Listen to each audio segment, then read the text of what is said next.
Warning. Curse of Strahd. Spoilers ahead.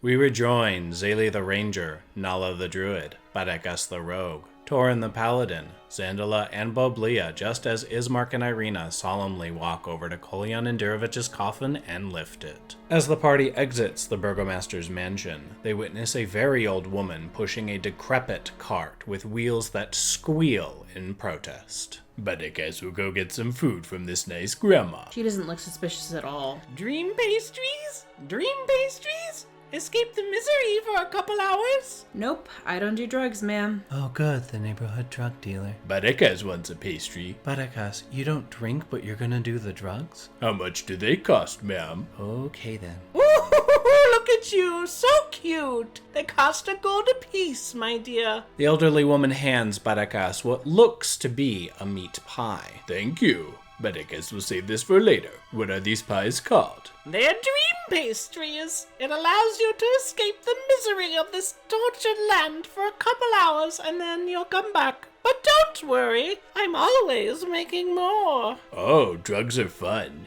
Thank you, ma'am. Zayli, Badakas, and Nala notice a small sack on the cart is squirming. Hey, she has something alive in her bags and pastries. Nothing suspicious. Are you guys ready? Yep. The church itself is set against the roots of the pillar stone that supports Castle Ravenloft. This church has obviously weathered the assaults of evil for centuries on end. I find us quite fortunate that we were not attacked on our way to the church. Let us bring Father to Donovich. What a lively town. Are we going through the church, or...? Yes, let us go inside. Badakas might burn.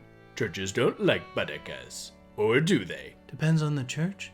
Not the Peaceland Cathedral, that's for sure. Less to do with who he is inherently and more to the fact that he stabbed the priestess. Details. Would you please give the door a good kick, as in kick it in, or get someone to open it? However you deem best. This coffin is heavy. I'm hella strong. I'll kick it in. Zayli walks up to the church door and delivers a massive kick despite her small stature. The doors are flung open and Zayli turns, smug.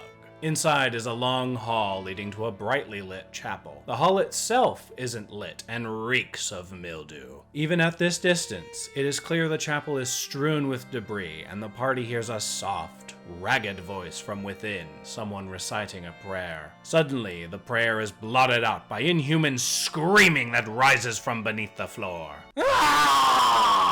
Before we continue, please make sure you've subscribed to my channel. It helps me out a lot. Cool. It's a shame about Doru. Who's Doru? We'll let Donovich tell you. It's his story. The party warily enters the church, but no hostile creatures attack. Zayli walks to the entrance of the chapel and calls to the figure behind the lectern. Hello? The priest looks startled and focuses his eyes on Zayli, clearly having not expected company. I'm quite sorry. I wasn't expecting anyone.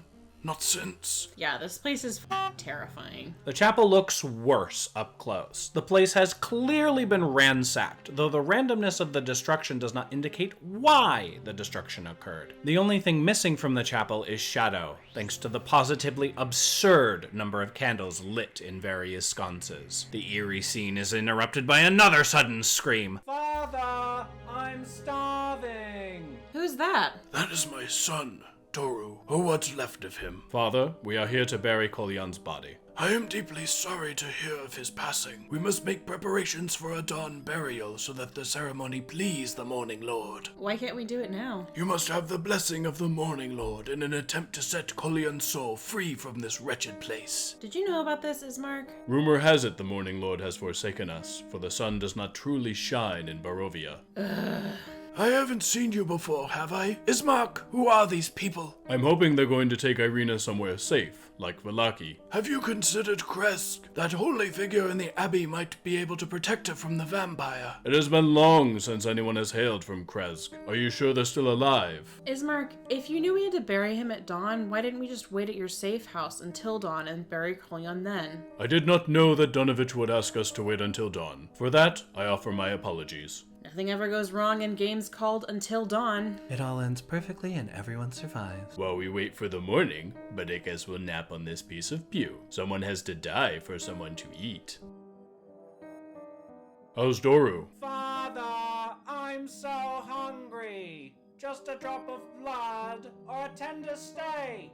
Sounds like someone Butticus would like. Donovich heaves a huge sigh, as if the weight of the entire land of Barovia landed squarely on his shoulders. My son, Toru, went with this mad wizard who talked of rebellion and overthrowing the vampire. They went up to the gates of Castle Ravenloft to overthrow him. 2 days later, my son came back to me, a spawn of the vampire. I trapped him in the Undercroft.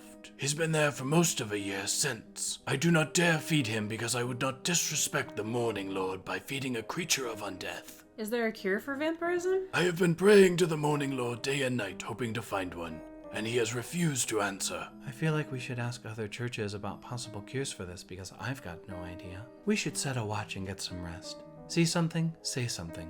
Loudly. Psst, guys, wake up! Guys, wake up! I'm up. Come here! An eerie green light has suffused itself through the church windows from the graveyard to the north. From this light, a ghostly procession emerges. Wavering images of all sorts of adventurers, garbed in fantastical armor and not, march forth from the graveyard, their numbers growing by the second. Hey, Donovich. Yes. What the f*** is that? It happens every night at midnight. They walk up to the castle, the spirits of those the vampire has slain. Okay, are they dangerous? To you? No. To anyone else? Not that I know of. I'm going back to sleep. Father, I'm so hungry. Father, Can't you gag him or something? I'm assuming he's a little bitey. Father, I'm hungry. Can we go back to sleep? I want to forget I was here. The rest of the night is uneventful, save for Doru's screaming and hollering from the Undercroft. Torin quietly plots with Zaylee and Nala. Should we kill the vampire's son? I don't understand why he's still alive. I don't understand either, Torin, but I don't want to get involved in this more than we f***ing are. Like, the priest is making us wait to bury this guy, and then we have... There's too much going on already. How about we get the body thing done and the stupid coffin buried and maybe we offer? I'm assuming the priest can't do it himself by the looks of his church. Yeah, that sounds good. I don't think he's going to let us, though. He keeps saying he wants a cure. Sure, but why don't we... Okay. Why don't we what? Sneak away and kill his son? He's gonna notice us gone. What I'm thinking, if vampires are undead, right? So what happens if we kill him and I use Revivify on him to bring him back? Does that work? I don't know, but if he came back, he would not be undead since the spell doesn't work on undead. Okay, why don't we offer that to the priest? I assume he kind of knows his options are limited. Bedikas is awake. Bedikas wants to watch. Bedikas, why don't you participate for once? Because Bedikas is unsure about what to do. Bedikas cannot decide. We all know Unk got left behind in the tomb, Bedikas. Ah, Bedikas. Bedikas misses Unk. Hey, priest! Yes. Torin has a proposition for you.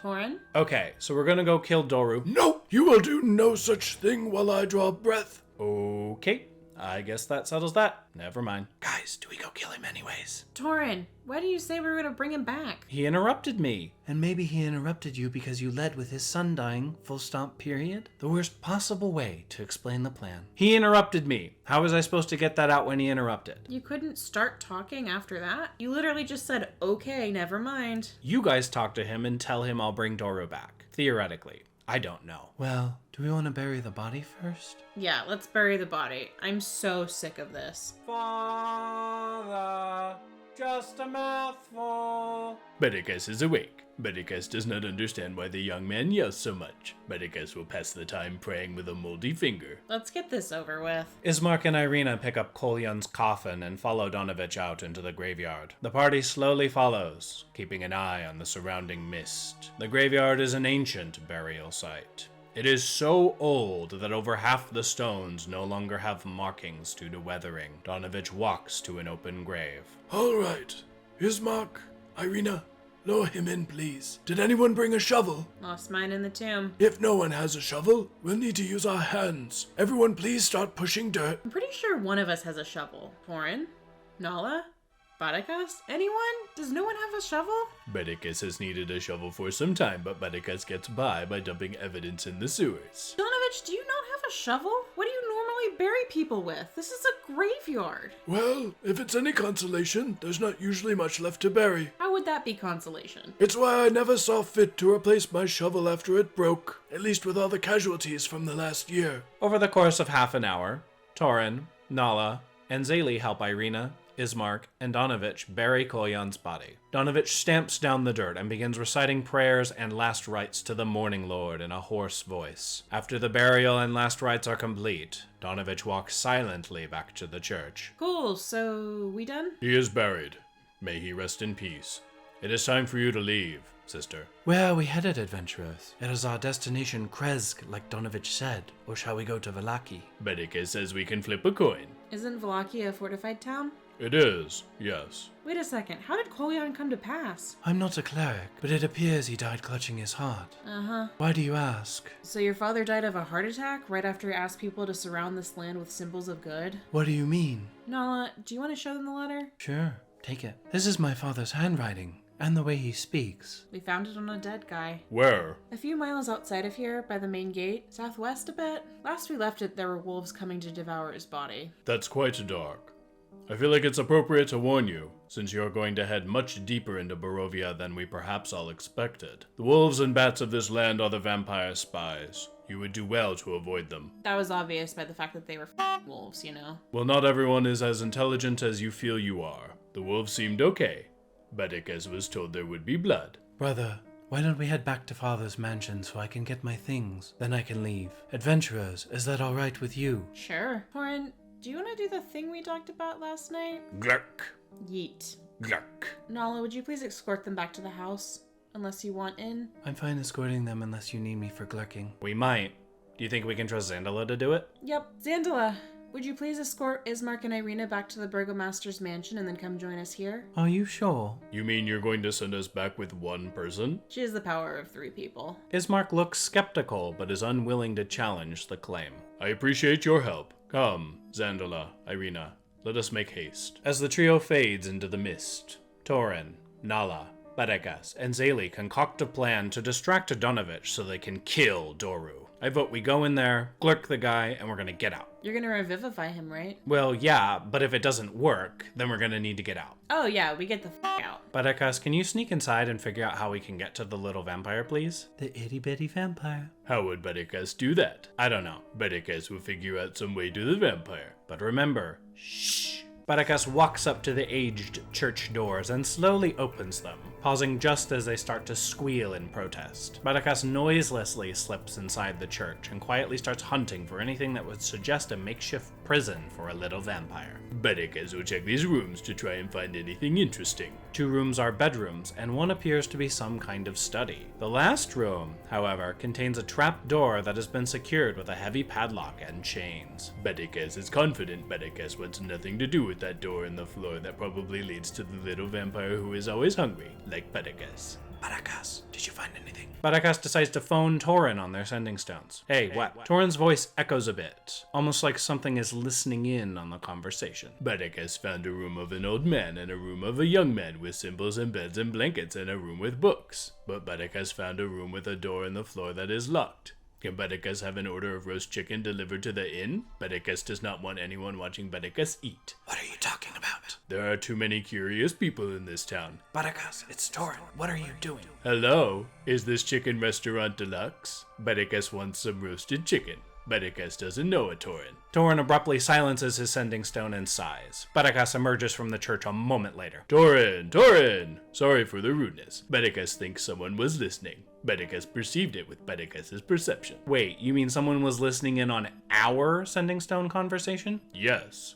Did you find where the vampire is? Bedekes found a cockroach and some parchment and a few quills. There are 3 other doors. Hey, Zayli, could you give it a try? Sure. Zayli creeps into the church and listens for Donovich. The priest is nowhere to be seen. Bedekas sneaks in behind Zayli, aiding in the search for a vampire. In the first room Zayli searches, she finds a suspiciously heavy trapdoor held shut with a surprisingly well-kept chain and padlock. A young man's screams of anguish can be heard through the door. That looks promising. Zayli leaves the room and tries another door. It opens with a loud creak and reveals Donovich, who was previously sleeping. What time is it? It's the middle of the day. Do you, have a bathroom here? Not anymore. Just discreetly go outside and bury anything that remains. Okay, I'll be going. Zayli closes the door but can hear Donovich get to his feet. She quickly walks to the church's exit, pausing long enough to collect Butticus. Well, I found the trapdoor, but I also woke up the priest.